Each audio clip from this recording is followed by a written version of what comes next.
know that we've had a very interesting 700 and some odd days in the wake of COVID. And what has happened is that we have had to more carefully examine issues of equity, issues of human rights, what it means to be able to obtain resources, not just as perks, not just as benefits in air quotes, but really the things that we need to thrive and really be successful in this community. What's unfortunate is that we have seen a decrease at times in humanity in the name of survival. And that in and of itself is a dangerous place for any community to be, especially at times like these. And so we thought it be fitting to really have a program focused on what happens when we have a shortage of a necessity and how that brushes up against the way that we engage in the selectivity for who's deserving of a resource. And what we know is that housing is actually a human right. And as a human right, it should not be that there is a level of selectivity, a call to question about who's deserving. And so we thought it would be ideal to examine the systems that work at play in order to really talk intensely about how to change this current landscape of housing shortage, of discrimination. And so again, we're very grateful that you thought it purposeful to be here with us this afternoon. I want to take the time to thank those who support our endeavors in human rights. Starting, of course, with our elected officials, those in their respective places. I see the mayor at one table, I see Councilwoman Thurman at another. I cannot see the full spectrum because there are these columns in the way, but I see Councilman Outling to the far corner. And so I would ask if all elected officials would just raise your hands or wave your hands, and let's give them a hand of appreciation for this.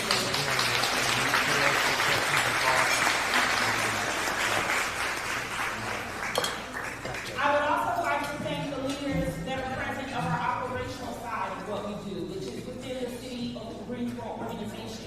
And so I know that we have representation here from the City Manager's Office. I see Assistant City Manager Trey Davis to my left, your right. Trey, if you would raise your hand, thank you so much. Anyone who is here from our City Manager's Office, please raise your hand and let's give them a round of applause as well, please.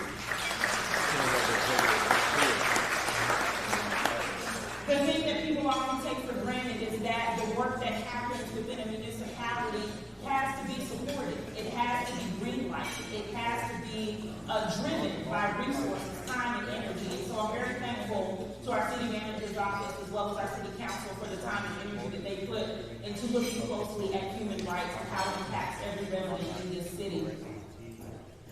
I also want to take the time to acknowledge our city staff that work so diligently to try to make sure that the resources that people need in our community are available. I want to acknowledge my staff specifically in human rights, both Jody Stanley and Liz Lennox and Elizabeth Thomas are present. Alvin Hunt will be a panelist. If you all will just raise your hands, I'm very, very thankful for the work.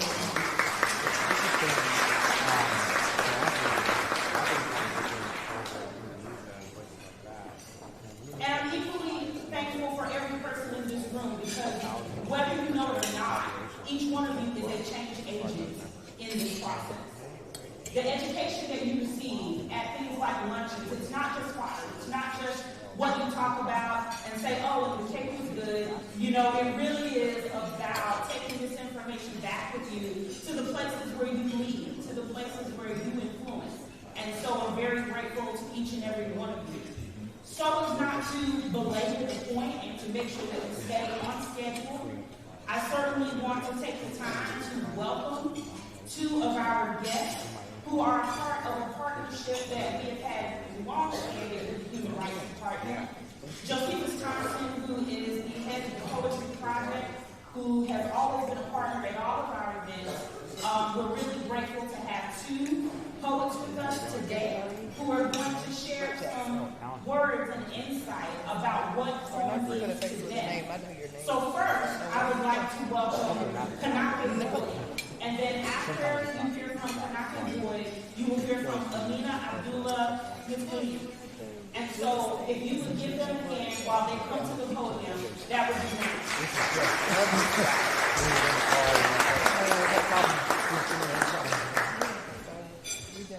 I appreciate it.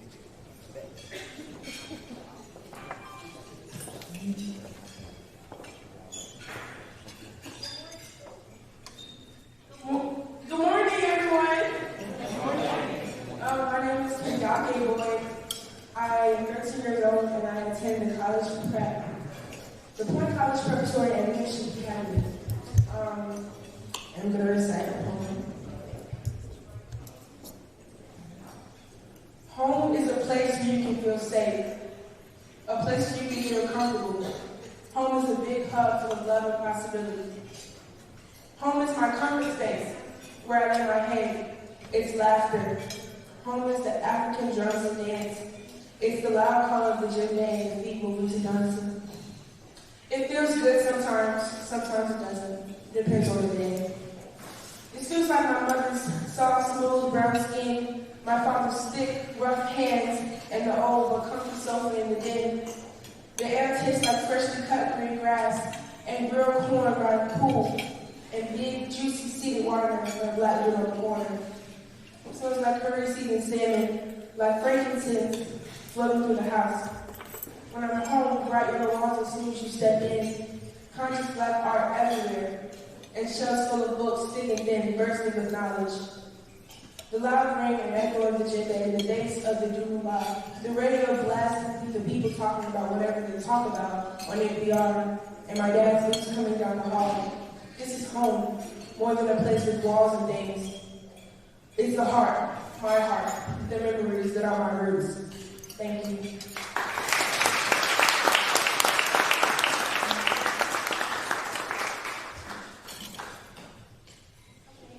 Good afternoon. My name is Amina Abdullah Mifuni, and I'm 15 years old and I attend the early middle college at UCC High. I never know what to say when people ask me where I'm from. Do I tell them where I was born, a place of snow and broken streets? Do I tell them where I live now, a place of burning humidity and cooking shades? Do I tell them about the endless roads, the rising sun, and the cool air conditioning of the car? Home to me is anywhere I rest my head, whether it's the car seat, my brother's head, or the hard cardboard in the moving box. My home is always in motion, always ready to leave, full of boxes and blankets and turning car keys. My favorite stuffed animal is lost under the weight of my boxed up bedding. Home is the passenger seat, where I hand my siblings snacks, where I remind my parents to stop the bathroom breaks, where I control the music, the volume, and the bass. Home is the boxes, the tapes, the clothes home. I try to remember what's inside each, but it's all bubble wrap and candy chains that I don't care about. These boxes hold my home in neat little categories. I wonder where I've been if I too am a piece of furniture to be moved. Home is the cold cut sandwiches, the snacks, and the 10 pieces, the highway's own version of a home cooked meal. Water bottles and worries thrown around the car, the dreaded question, are we there yet? Home is the sleepy conversations, the shining lights fading through, blankets piled on top of me as scratched back on tight, finally falling asleep as we continue through the night. Home is waking up in a new state, still a few more hours to go. It's needing a snack and even to stretch, just knowing that the trip is almost over. Home is somewhere new. Home is an adventure through the concrete jungles. A house is where I will reside, but the ride will always be my humble abode. Thank you.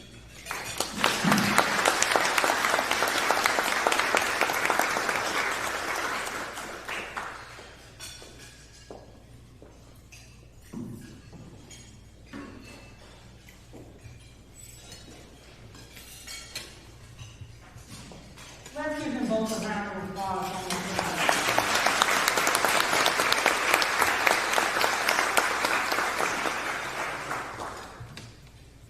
What you heard them describe is something that we all deserve, which is a place that has a feel and energy and memories attached to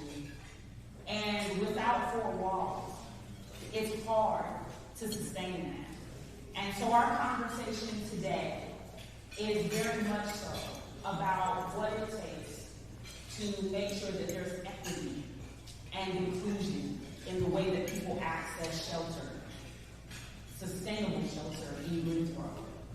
And so in order to have this conversation, we were mindful of the systems at play that contribute to this issue of housing.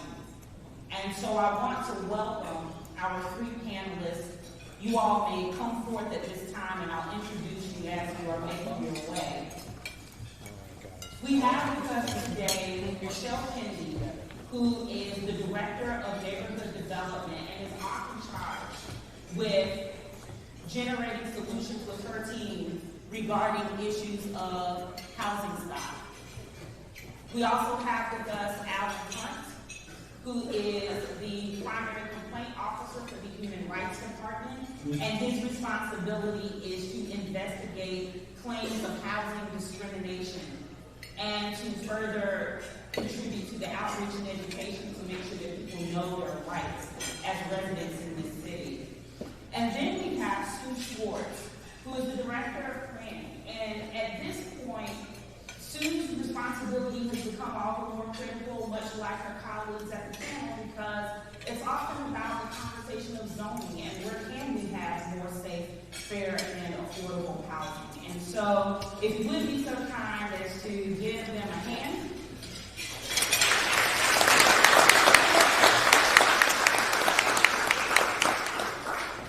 And I'm going to join them at the end. I've already made private jokes about what it means for a person who's 5'1" to wiggle their way into these high bar chairs. Share your pain.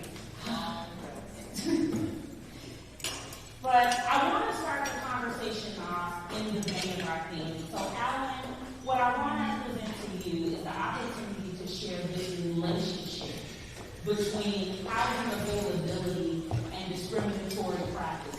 What are some of the characteristics of that relationship, and how does that influence what you see as far as trends in discrimination?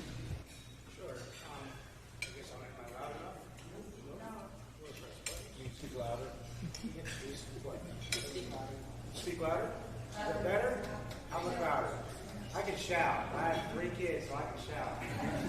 So, what's up? Louder. Louder. Okay. Said it was on? Is it on?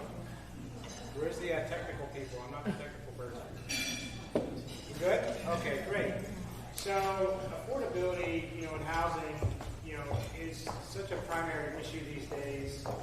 Before the advent of COVID, we had approximately a quarter of the U.S. population struggling to make rental payments. So you can imagine, after that 2 weeks that we all heard about turned into a couple years, and that couple years of economic turbulence really impacted a variety of communities differently. One of the things that I've seen in the last couple of years, particularly, we see a real uptick in fair housing complaints.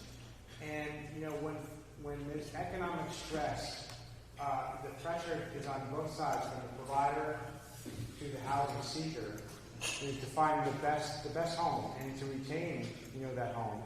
And so one of the things we see here is that when there's economic stress, people aren't making the best decisions on both sides of that. And unfortunately, as a result, we've seen an uptick in discriminatory decisions, often technical decisions, but nonetheless. And so what I've seen in the wake of economic distress, we're seeing a sort of what I call legal leapfrogging, where people housing providers are making decisions, often not always the manager making decisions, but frontline staff making choices that unfortunately have adverse impact on different renters, particularly families, different minority groups, and particularly we're seeing folks that are from foreign national origin being greatly impacted right now. So, Alan, is it safe to say that when the housing stock becomes less that people start vying for who they believe to be the most viable tenant or the most viable occupant, and that's where the discrimination lands. Yeah, so that's a great point. So, here's an example. So 1/3 of the United States, the population of the United States, has some type of contact with the criminal justice system. So, traditionally, for the last few years, HUD has said in the guidance via Congress that housing providers have to make case-by-case decisions on the nature of the event, how far along ago was that event, does this person present potential harm to other residents, and were they actually convicted? Arrest is not application; it's not the same thing. But I've seen housing providers and other type of agencies making decisions, based on lower consequential events. So misdemeanors, things like DWIs that were a good billion years ago, things like that. And they're using that as an exclusionary process. These are very difficult cases to process because they rely on a large swathe of comparative information. So what we see, I think folks kind of know that on some level. And so it's challenging to, there's just one population like we did probably 10. Thank you so much for that, Alan. I want to jump over to Michelle for a minute. If we do have this issue of availability, making housing providers engage in more scrutinizing process that in some instances become discriminatory, what are some of the things that need to happen? Can you talk a little bit about what has to happen in order to change the landscape of housing availability and some of the things that you've navigated as the director of housing stock? I think, and I'll leave much of this part to Sue, but land use ordinances are really impactful and are going to be critical in order for us to address these issues in appropriate ways, things around density, issues like that. One of the other things that we see really commonly is where there are opportunities for affordable housing, the cost that's driven up for that development has gotten so high that without substantial subsidy, it's almost impossible to create affordable housing. So that becomes a huge burden and a huge barrier. And then if we're honest, one of the things that comes about really often is this whole notion of NIMBY. I want affordable housing, but just not next to me. And that's a huge issue, right? I give the example a lot of, I live in Lindley Park, which is probably the best example in Greensboro of kind of a mixture of everything. Students, people aging in place, homeowners, renters, a little bit of everything. And so we know that it works. But we've got to, in my opinion, stop talking about affordable housing and start talking about the human beings that are impacted by it. This is a human rights issue. This is about access for people. Income levels do not determine a person's validity or worth. And so I think the narrative in general has to change, and that's a really critical piece of it. So you mentioned this issue of some of the barriers even with subsidy. I know that in some recent conversations, having conversations about market rate value, and if you have vouchers and things like that, that the vouchers still may not take you to the newly established market rate value. Can you talk a little bit about that? Yeah, currently we're seeing a lot of examples of landlords who have historically accepted vouchers as a means of payment, making a business decision to not continue to do that and to convert those properties to market rate rent. And unfortunately, in North Carolina, we do not have the ability to regulate rental prices in the private market. So what that means is there's a large group of people that are seeing their rents adjust to a rate that they can't afford. Their subsidies no longer being accepted, and the gap that's created is too large to subsidize our way through. So in cases it's $700 or $800 up from what they've historically been paying, and that's not something that we can bridge. So we have to look at new models and new opportunities for housing at those price ranges. So I hope that everyone is hearing this extension of these systems that we're talking about here into policy, because even if we're able to, on the front lines, see some things that could be solutions, if the policies don't support those solutions, then that forces an even greater innovative mindset, creative mindset to still try to find ways to make housing accessible for the members of our community.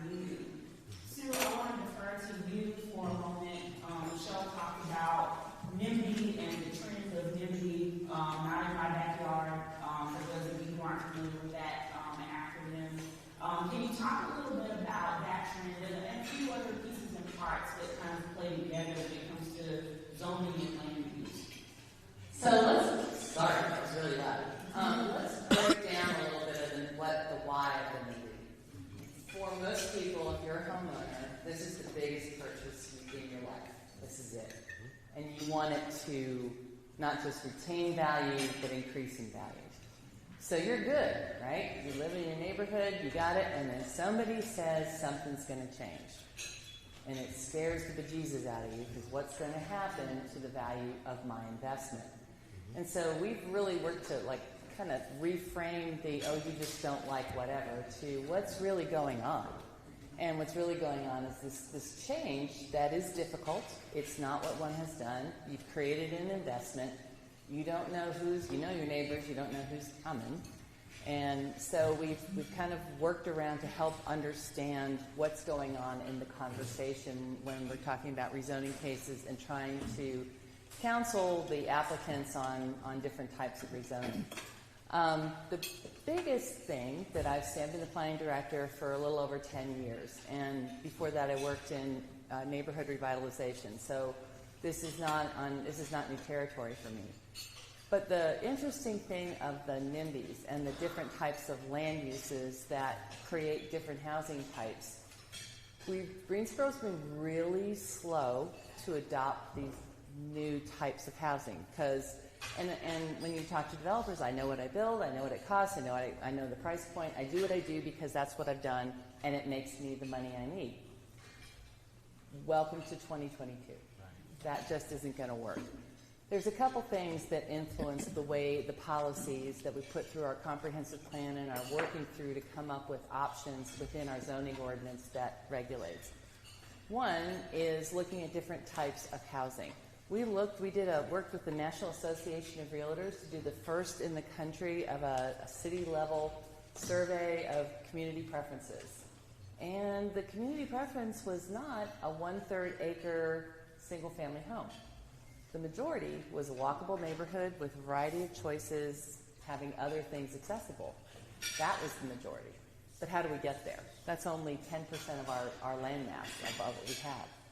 The other piece within this is thinking through, and I think Love and I think our young poets hit the nail on the head. I've been around this block many times. I've been a planner for 40 years. I've seen housing blitzes and affordable housing things. And when you focus on unit, and we have done that, unit counts, get as many as we can, we got to stop, we got it. We forget to build community. And those are the things that helps the value stay, the neighbors grow, and becomes a desirable place to live. When we just look at the number of units we're getting on the market because we have such a demand and really people need to get there, and we forget about building community and what are those pieces that help connect people and create community, we will repeat this cycle again because that value will not be there, will just go into the units. So part of the, and probably Love, I went way off your question, but whatever, you're my friend, you know I do this.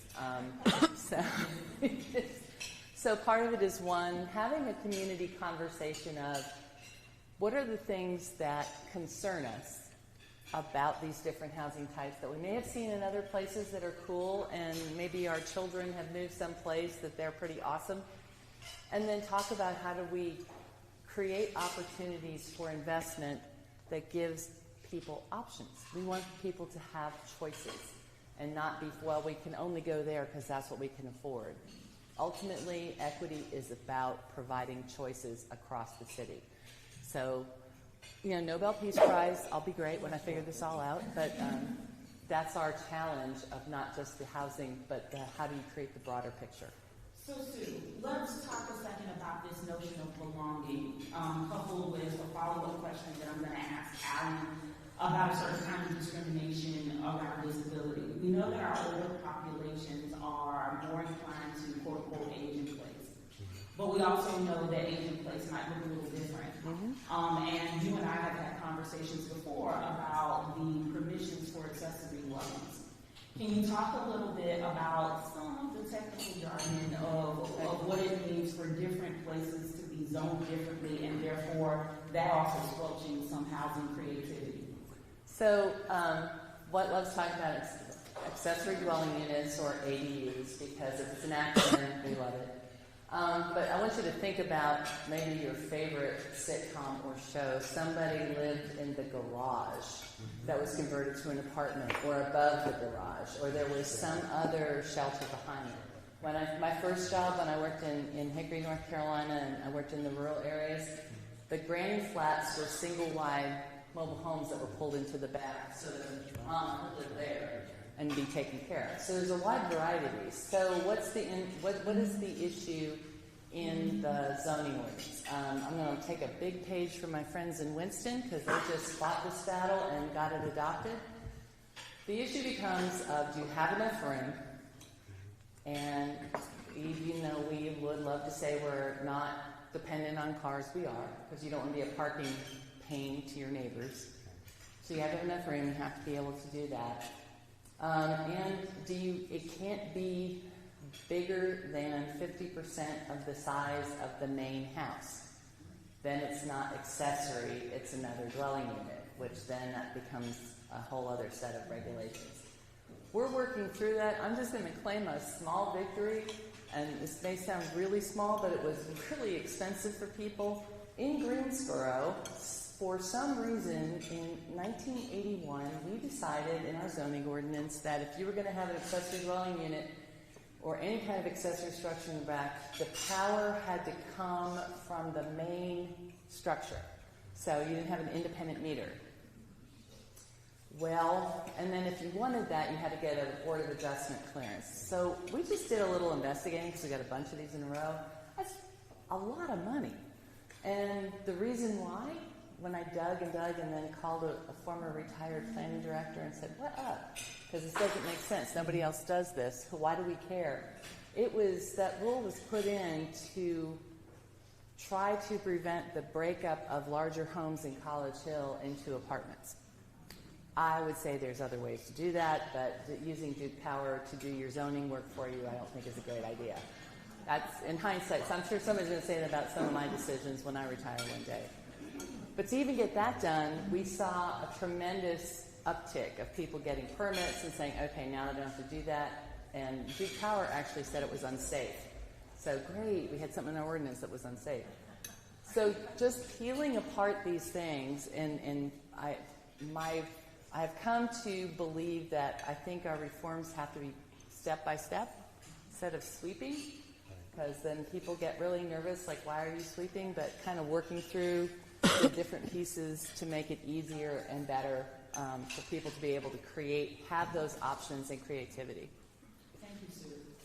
So what this presents is how complex it is that even you, as a family, create what you believe to be a simple solution. It still has a lot of layers, and so why don't you just, in air quotes, really get knocked down to nothing? Because most of the creative things that we think of to try to create a more expansive footprint of housing in our individual families and lives, it's not always an easy win, as Sue has pointed out. Two more questions, one for Alan. Alan, can you talk about specifically the fact that even though there's some protected classes that seem really blanket on their face, like disability, how there are layers to that. And so, for example, aging populations, how even though we don't have a protected class for age, discrimination is still a piece of that. And so, people don't always know their rights because they don't know where they fit. Correct. Okay, so talking about disability, it's the number one class in which people file discrimination claims on. So it occupies about 60% or more, depending on the year, of all fair housing claims that come in the country. We have what they call a Fair Housing Assistance Program in the city of Greensboro. These Fair Housing Assistance Programs occupy 90% of HUD's enforcement work. So you can imagine how many cases that turns out to be. I average, I don't know, it feels like it's growing every year, but let's just pretend it's around 30 cases a year that I average now. When I first started, it was around 17. So you can imagine the number of cases that are not going reported. So disability, we think about ableism, this blight in society where folks are not able to use and enjoy the dwelling in the same way that somebody who maybe has a different ability spectrum can enjoy it. It's important to think about it. We take for granted sometimes our ability to do things. I get upset.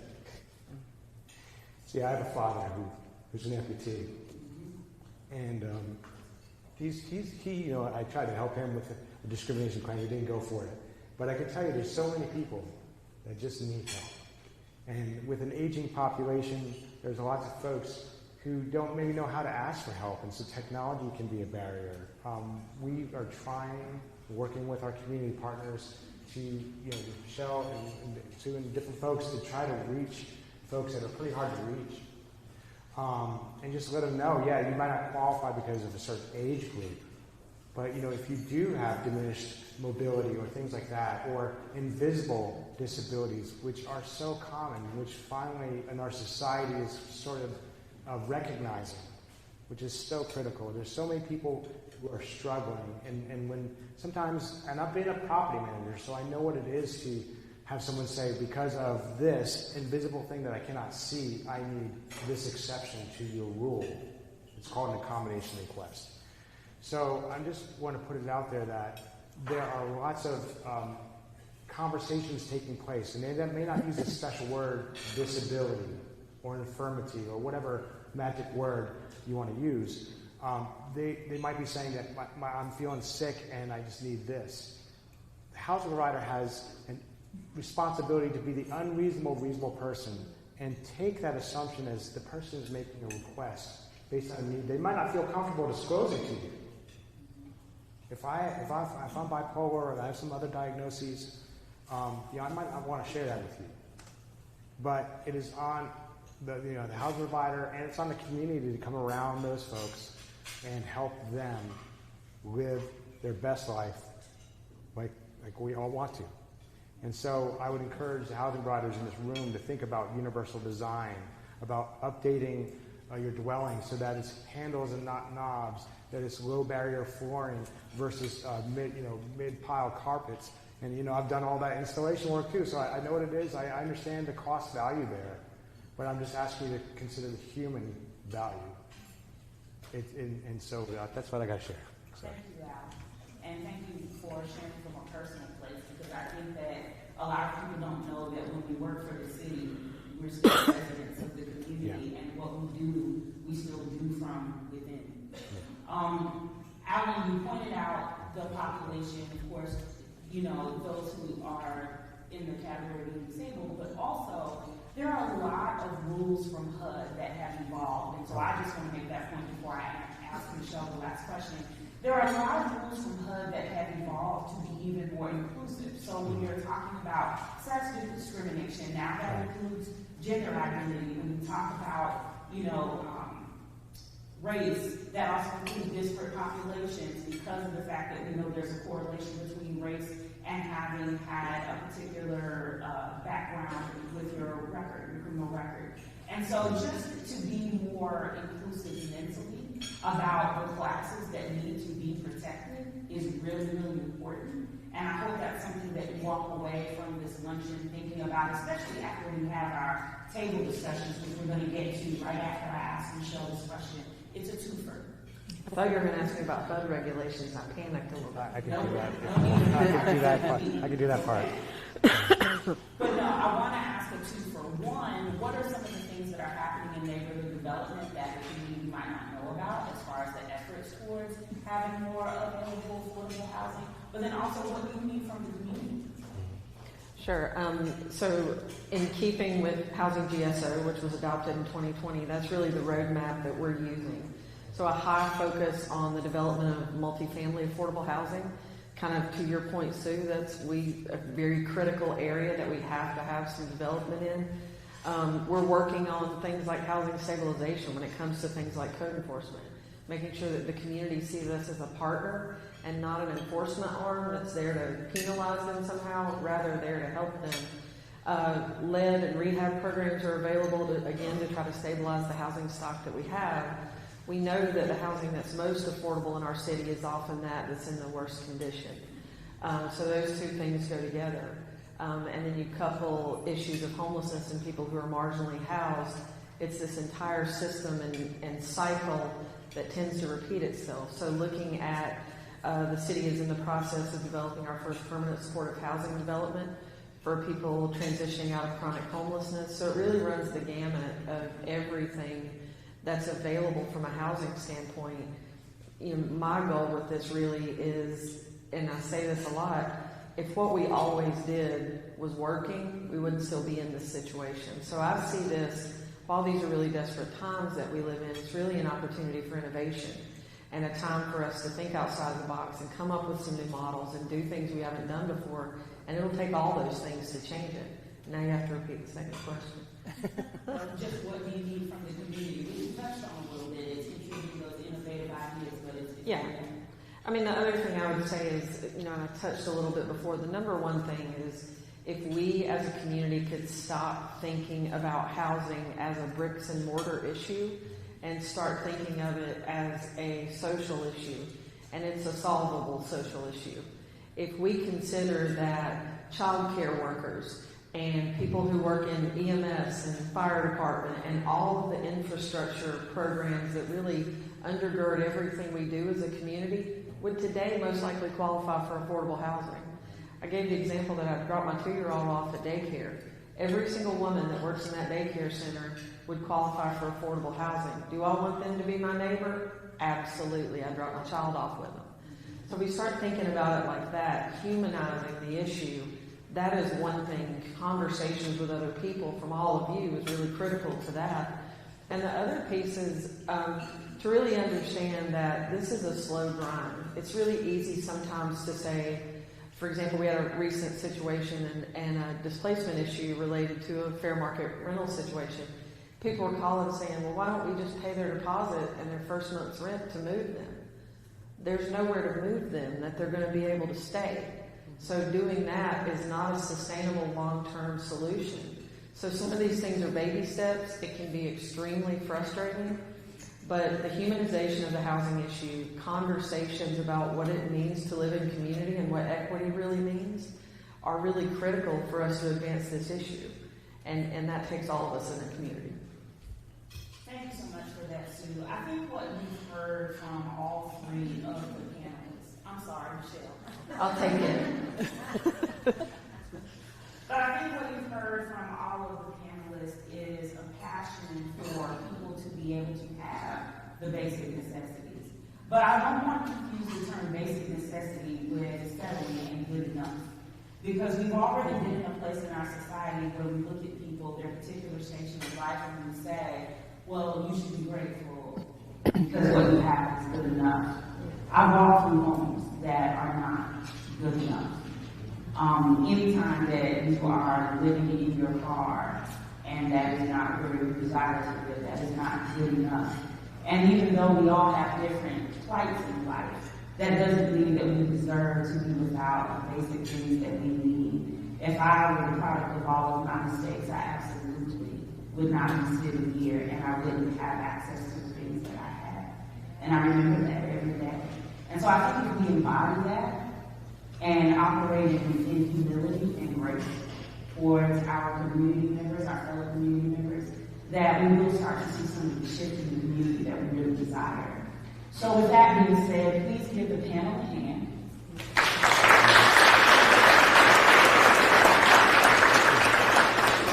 Again, staying in keeping with respect for your time, we're going to move into some table discussions that give us the opportunity to unpack these things a little bit further. Each table has a lead, and each lead is going to set the atmosphere for what you can anticipate your individual